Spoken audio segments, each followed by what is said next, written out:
황금알을 낳는 고의 관광농원. 이 시간에는 이러한 제목으로 한번 살펴보는 시간을 갖도록 하겠습니다.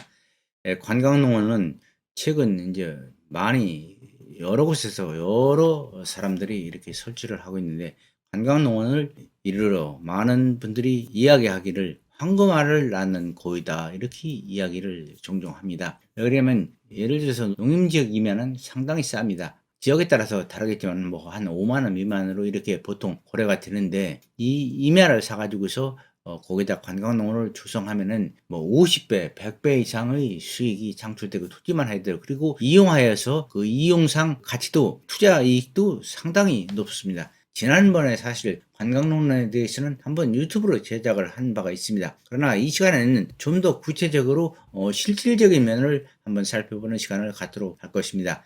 구독, 알람, 좋아요.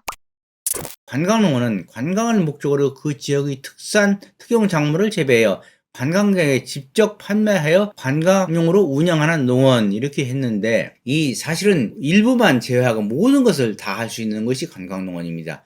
그래서 이 관광농원은 지금 여기 불러온 자료는 수영장 있고, 이렇게 쉼터가 있고, 또 찜질방도 있고, 뭐 이런데, 이 자료는 관광농원에서 불러온 자료입니다. 그래서 관광농원은 모든 것을 대부분 다 할 수 있습니다. 그리고 세금 혜택도 있어서 부담금도 이제 대부분 면제가 되고, 개발에 이제 상당히 유리합니다. 관광농원은 지자체에서, 일부 지자체에서는 그 색안경을 쓰고 보는 지자체도 있지만은 대부분 개발에 유리하게 여러 가지 여건이 완화가 되어 있습니다. 그리고 부지 면적 확보는 2,000제곱미터, 약 600평만 거기다 농업 체험 시설로 이용하면 그 외에는 다른 용도로 사용해도 상관이 없습니다. 그리고 이제 관광농원은 이제 그 승인을 받으면은, 여러분들이 이제 관광농원을 조성할 때 사업 계획이라든가 이런 것을 하기가 어려우면 이 컨설팅 하는 업체에 한번 의탁을 해도 거기서 이제 보통 한 돈 1,000만 원 정도 받습니다. 그래서 다 해줍니다. 그리고 관광농원 설치 시 이제 유의할 점이 여기 있는데, 농업인이나 어업인이나 농업회사법인, 영농조합법인 등 이제 농업 관련 종사자만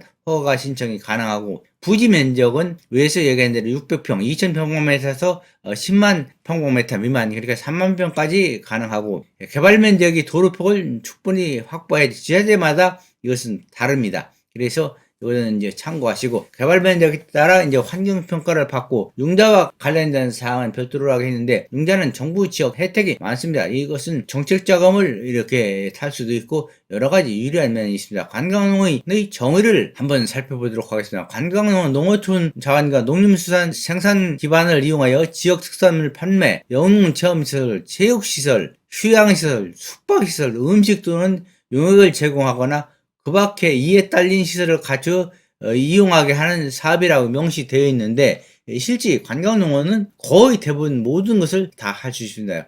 관광농원을 개발할 수 있는 자는 농업인, 어업인, 위에서 한 대로 농업단체, 그리고 농지원부를 이제 발급받아야 되고, 농지원부가 없으면 농업인을 이제 만들어서, 예를 들어서 이제 농업인의 조건을 해서 관광농원을 하기 위해서 농지원부를 만들면 됩니다. 관광농원의 최소 면적은 위에서 한 대로 2,000평방미터에서 이제 10만 평방미터 미만이고, 그리고 관광농원의 설치 기준은 여러 가지를 해서 600평만 관광농원용으로다가, 예를 들어서 농업시설용으로다가 하면은 그 외에는 가능합니다. 나머지는 다른 용도로 다 이용이 가능합니다.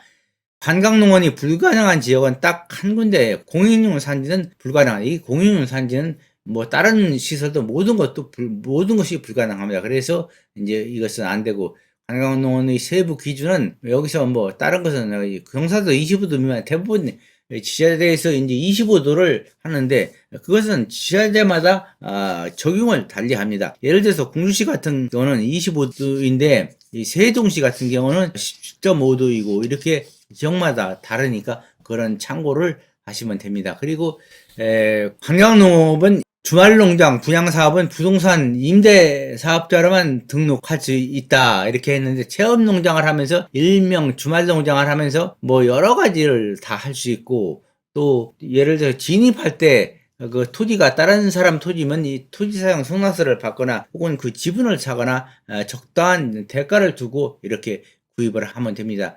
사업 계획 나와 있는데 이것은 뭐 그렇다고 요거만 한번 보도록 하겠습니다. 지역 특산물 시설, 운동 시설 할 수 있는 게 휴양 시설, 음식물 제공 시설, 그러니까 식당 모든 걸 다 할 수 있다는 얘기입니다. 기타 시설 등으로 사업자가 설치 여부를 자율적으로 결정하여 시설에서 경영 안정화를 위한 시설을 적정 규모로 설치할 수 있다. 이렇게 해서 여기서 할 수 없는 것은 딱 두 가지입니다.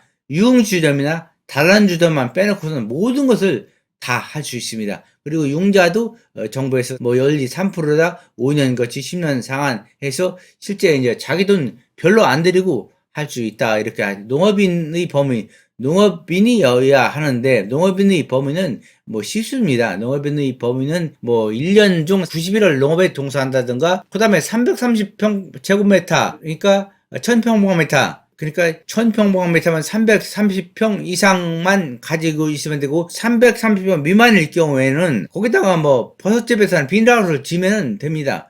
그리고 뭐 1년 동안 122일 동안 이제 뭐 축산업에 종사를 하거나 연간 농업 경영을 통한 판매물이 100만 원 이상이거나 뭐 이렇게 하면은 그 농업인 지위를 쉽게 뭐 취득할 수 있습니다. 그것은 뭐 그러니까 쉽게 누구나 맘만 먹으면 취득할 수 있고 농어촌 정비법 제2조에 따라서 관광사업, 관광농원, 주말농원, 주말 민박사업 이런 것도 할 수 있고 허가는 6,000평에서 15,000평까지 뭐 보통 하는데 9,000평 정도가 이제 적당하다고 이렇게 봅니다. 그래서 관광농원은 하면은 일반인들이 보통 한국말을 낳는 거의 다 그런 인식이 팽배합니다. 보통 뭐 2만원에서 5만원 정도 이렇게 또 토지를 사가지고 농지나 임야를 사가지고 조성을 하면은 나중에 최소 50만원, 뭐 100만원 지목도 바뀌고 뭐 대지로 바뀌고 그렇습니다.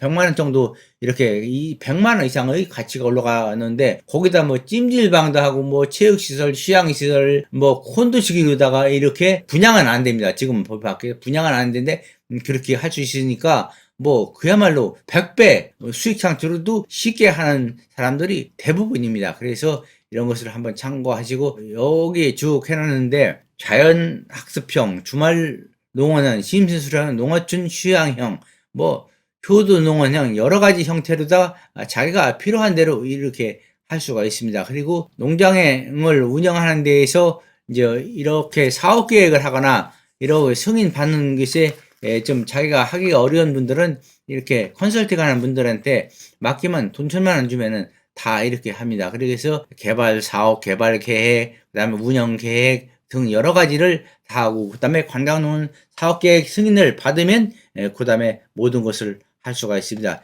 이 시간은 관광농원에 대해서 사실상 이제 두 번째 시간인데 전번보다 좀 더 포괄적으로 한번 살펴봤고 실제 여러분들이 한번 이런 것을 할 수 있는 그러한 바탕을 마음의 바탕을 심어주기 위해서 다시 이 시간을 마련하겠습니다. 이상으로 오늘 관광농원 황금알을 낳는 고의 관광농원에 대해서 강의를 마치도록 하겠습니다.